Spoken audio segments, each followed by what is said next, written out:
of Fairchild Industries in 1974 through 77, I met the late Dr. Wernher von Braun in early 74.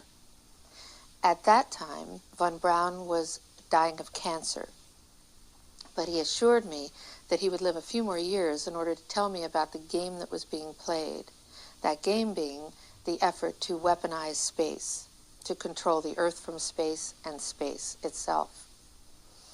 Von Braun had a history of working with weapons systems and had escaped from Peenemünde to come to this country and landed as vice president of Fairchild Industries when I had met him.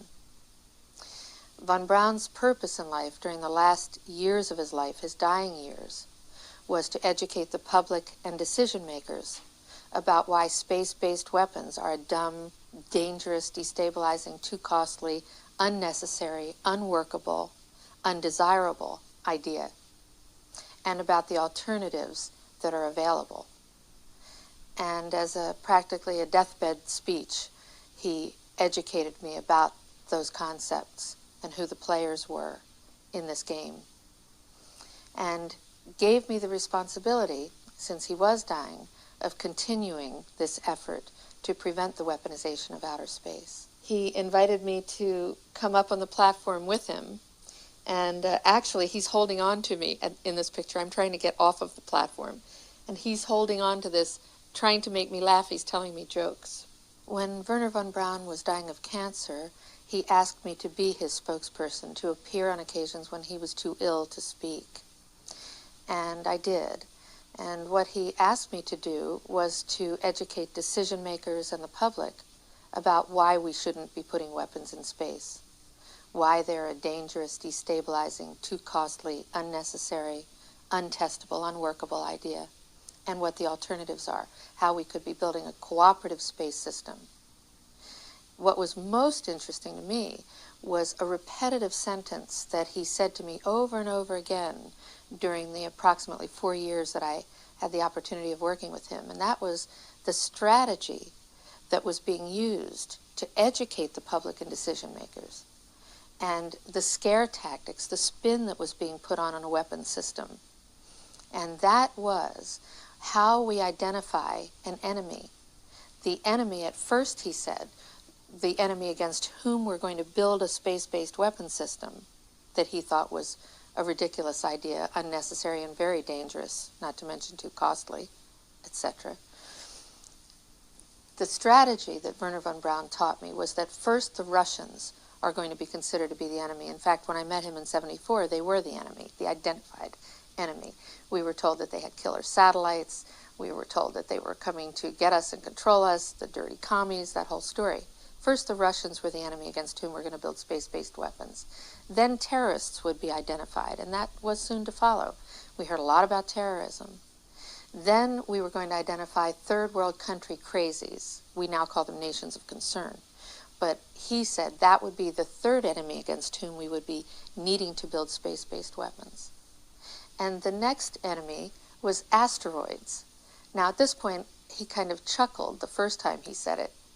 Asteroids, against asteroids, we're going to build space-based weapons. So it was funny then. And the funniest one of all was against what he called aliens, extraterrestrials. That would be the final card.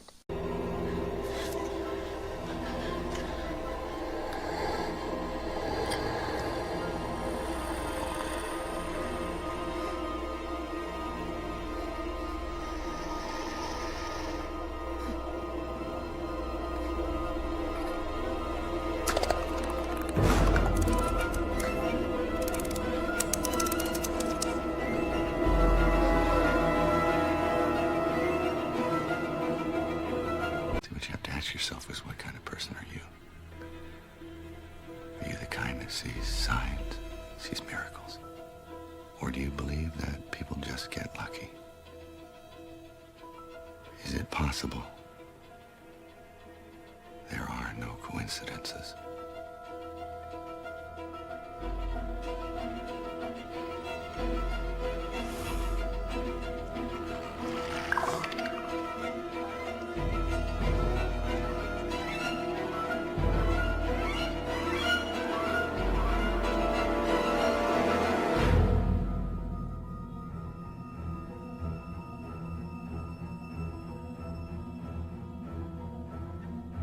Swing away, Merrill. Merrill. Swing away.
And over and over and over during the 4 years that I knew him and was giving his speeches for him, he would bring up that last card. And remember, Carol, the last card is the alien card. We're going to have to build space-based weapons against aliens. And all of it, he said, is a lie. A lie. I think I was too naive to know at that time the seriousness of the nature of the spin that was being put on the system. And now the pieces are starting to fall into place. We're building a space-based weapon system based on a premise that is a lie, a spin. And Wernher von Braun was trying to hint that to me back in the early 70s and right up until the moment when he died in 1977.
Why has nobody been to the moon in such a long time?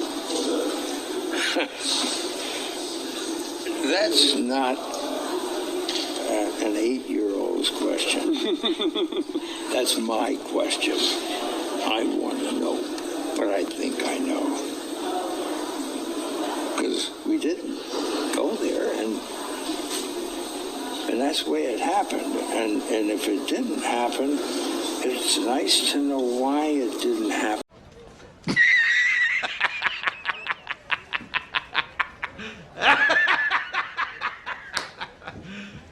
You serious? Why aren't we moving forward?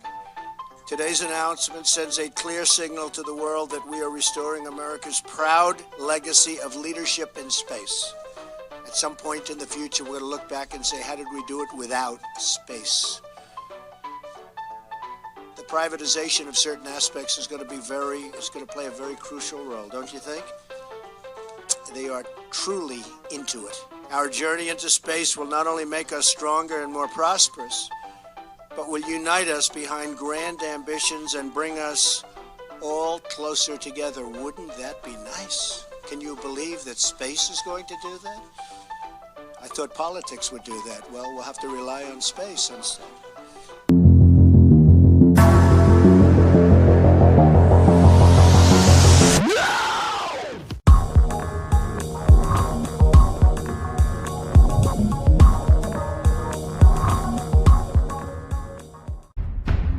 One day, Jesus is coming.